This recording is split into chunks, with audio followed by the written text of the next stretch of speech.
Hi guys! Hello po sa inyong lahat. So ngayon, this video, papakita ko sa inyo yung nabili namin kanina sa market. Actually, sa seafood market ng aking pamangkin.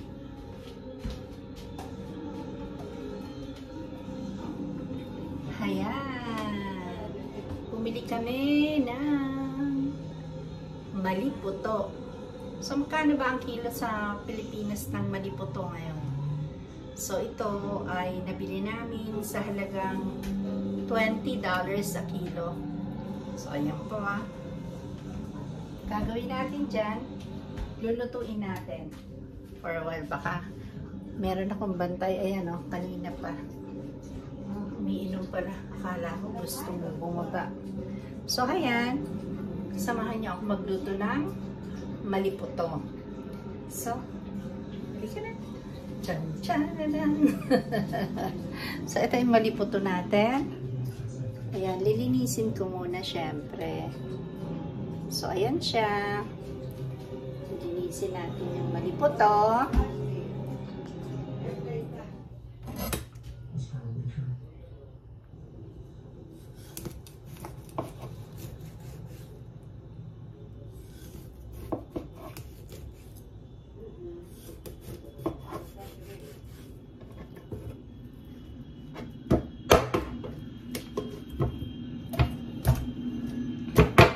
Dalawa siya.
So, ayan na guys, ang ating mga lulutuin. Meron tayong 2 ulo.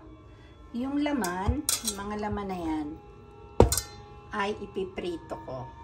Kasi yung iba hindi ko makain ng may sabaw. 2 ulo ng maliputo. Kasi para yan sa akin, para sa akin, at para sa ate ko. Ayan. Meron tayo dito pinaghugasan ng bigas. Yan ang isasabaw natin. Meron tayong kamatis, sibuyas, dahon ng onion, luya, at 2 sili. So, samahan niyo ako magluto ng sinigang or pinangat na maliputo. Go, go, go! So, ayan na po. Magisa tayo ng konti.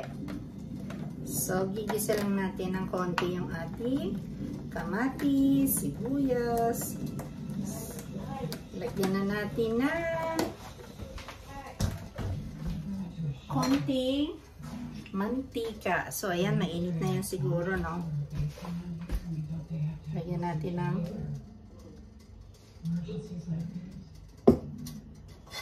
hindi ba mainit? Ito nga. So, lagyan natin ng konting mantika. Konti lang. Para lang maipanggisa natin sa sibuyas. Yan yung sibuyas natin. So, lagyan na natin yung sibuyas. Yan, malinis naman yung ating mga kamatis.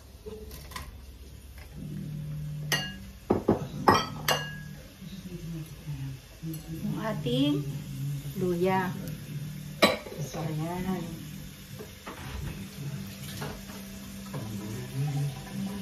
Gisa-gisa lang yan ng konti.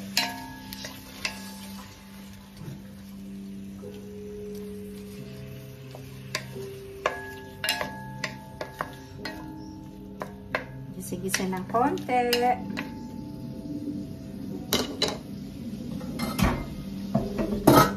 Paanuhin natin ng konti yung ating kamatis.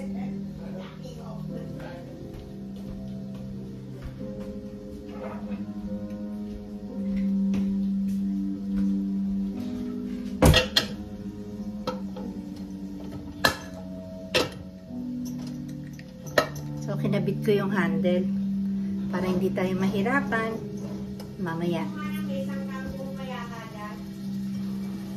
Okay.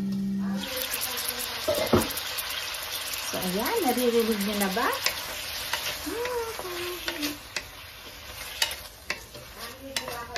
Oo.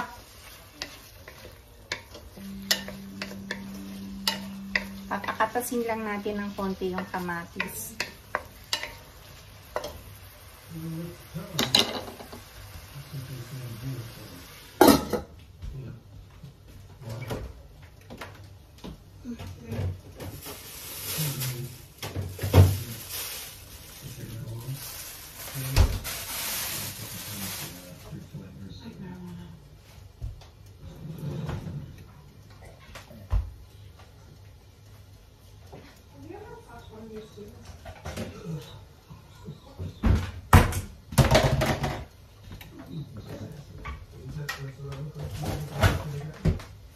Ayan na guys, kuluan na. Pwede na natin ilagay ang bigas. So ayan, hindi naman natin yung lalagay lahat. Konti lang kasi 2 piraso lang naman yun eh. So ayan, mga ganyan lang siguro, pwede na.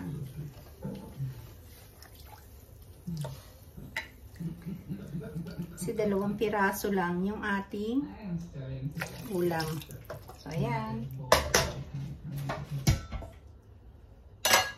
Tayin lang natin kumulo.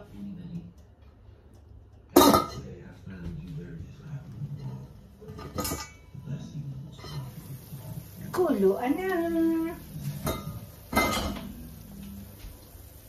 So, dahil kuluan na, lagay natin ang ating 2 ulo ng isda. Ayan.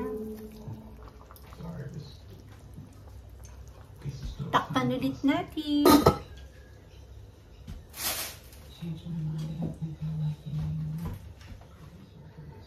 Tingnan natin.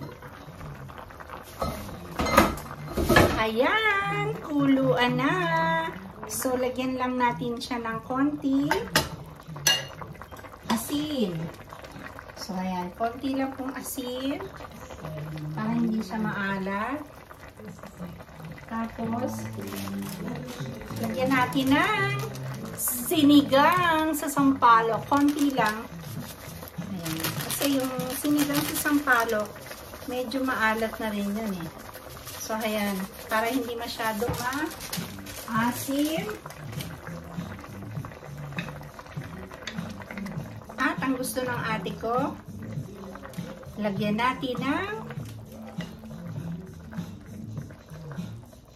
kangkong.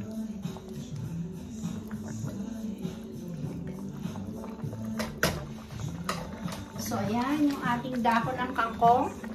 Lagay lang natin sa tabi.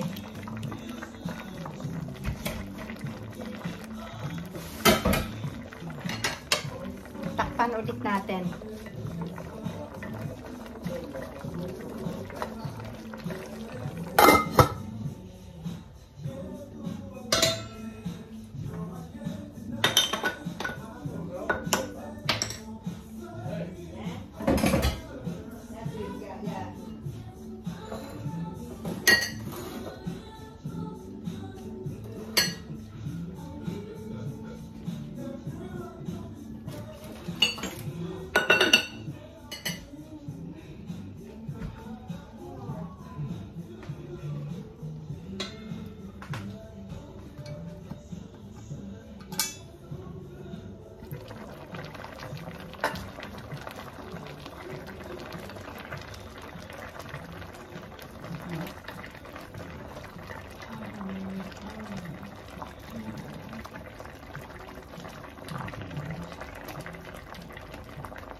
ayan, kuluan na.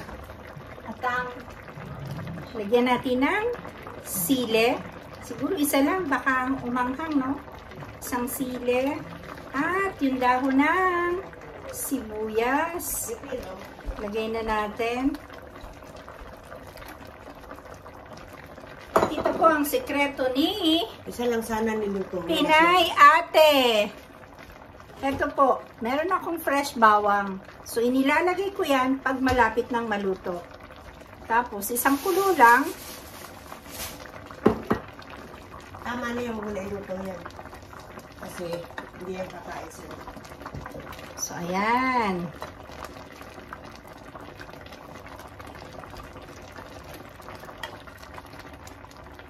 Takpan ulit natin. At maya-maya lang, titikman na natin. Kain kaya sila niyan? Kuluan na. Oy, piprito mo pa ba to? So, ayan po. Kaya na guys. Tikman na natin.